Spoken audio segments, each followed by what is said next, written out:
வணக்க மக்களே! தியேட்டர்ல ரிலீஸ் ஆகி நல்ல வரவேற்பையும், விமர்சனங்களும் கிடைச்சு, இப்போ YouTubeல ரெண்டலா ரிலீஸ் ஆகி, இங்கேயும் அதே வரவேற்பு கிடைச்சிட்டு இருக்க படம் தான் அமீர் கான், ஜெனிலியா நடிப்பில வந்த சித்தாரே ஜமீன் பர். இப்போ இந்த படம் எப்படி இருக்குன்னு பார்த்துடலாம். படத்தோட கதை என்ன அப்படின்னா, டெல்லி ஸ்போர்ட்ஸ் அசோசியேஷன்ல பேஸ்கெட் பால் அசிஸ்டன்ட் கோச்சா இருக்காரு அமீர் கான். சீனியர் கோச் கூட வர்ற வாக்குவாதத்தில சண்டைய போட்டு, சரக்கையும் போட்டு, கார் ஓட்டி போலீஸ் வண்டி மேலேயே இடிக்க, அவருக்கு சோசியல் சர்வீஸ் பண்ணணும் அப்படிங்கிற தண்டனை கிடைக்குது. அவரும் அதுக்கு ஒத்துக்கிறாரு. அதுக்கப்புறம் மாற்றுத்திறனாளி குழந்தைகளுக்கு 3 மாசம் கோச்சிங் குடுக்கறதுக்காக தீர்ப்பு வருது. அதுக்கு பிறகு அவர் அந்த குழந்தைகள் நடத்துற விதம், அவரோட வாழ்க்கையில அவருக்கு ஏற்படுற மாற்றம், அவருக்கு குடுத்த வேலைய சரியா செஞ்சாரா? அந்த குழந்தைகள் அவருக்கு மட்டுமில்ல, நமக்குமே கத்துக் குடுக்குற வாழ்க்கை பாடம் என்ன அப்படிங்கிறது தான் இந்த படத்தோட மொத்த கதைக்களமே. அமீர் கானுக்கு இதெல்லாம் லெஃப்ட் ஹேண்டர் டீல் பண்ற மாரியான கேரக்டர்.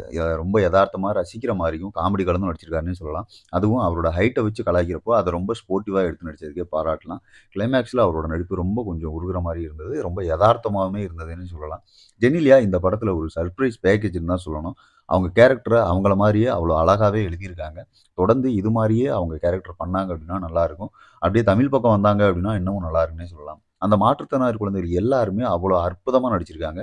அத விட அவங்களாவே இந்த படத்துல அப்படியே வாழ்ந்துட்டே போயிருக்காங்க அப்படின்னு தான் சொல்லணும். ஒவ்வொருத்தரும் நமக்கு புரிய வைக்கிற வாழ்க்கை படம் அவ்வளோ அழகா இருந்தது. அதுலருந்து நம்ம கத்துக்க வேண்டிய விஷயங்களுமே நெறைய இருக்கு.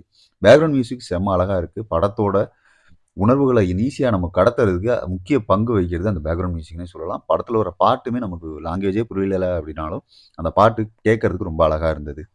ஸ்க்ரீன் பிளே பெருசா எங்கேயும் போரடிக்காம நடக்குது. ரொம்ப எமோஷனலா மட்டுமே இருக்கும் அப்படின்னு நெனச்சா, அதுக்கு ஆப்போசிட்டா காமெடி கலந்து படத்த செம்மையா குடுத்துருக்காரு இயக்குனரு.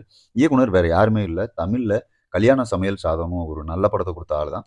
ஆரம்பத்துல அமீர் கான் மாற்றுத்திறனாளி குழந்தைகள ட்ரீட் பண்ற விதமும், பேசுற விதமும் கொஞ்சம் சகிக்க முடியாததா இருந்தாலும், இங்க இந்த சொசைட்டில இருக்க பல மனிதர்களோட மனநிலை அந்த அளவுக்கு தான் அழுக்கா இருக்கு அப்படிங்கிறத, அந்த மறுபக்கத்தையும் நம்மள யோசிக்க வைக்கிறாங்க.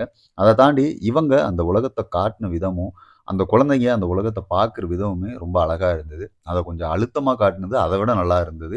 ஏன்னா, நம்ம கத்துக்க வேண்டிய பாடங்கள் அதுல நெறைய இருக்கு. எல்லாருமே ஒரு நார்மல் இருக்கும். எல்லாருக்குள்ளேயும் ஒரு நார்மல் இருக்கும். உங்களுடைய இது உங்க நார்மல் அப்படிங்கிறது தான் படத்தோட மொத்த கோரே.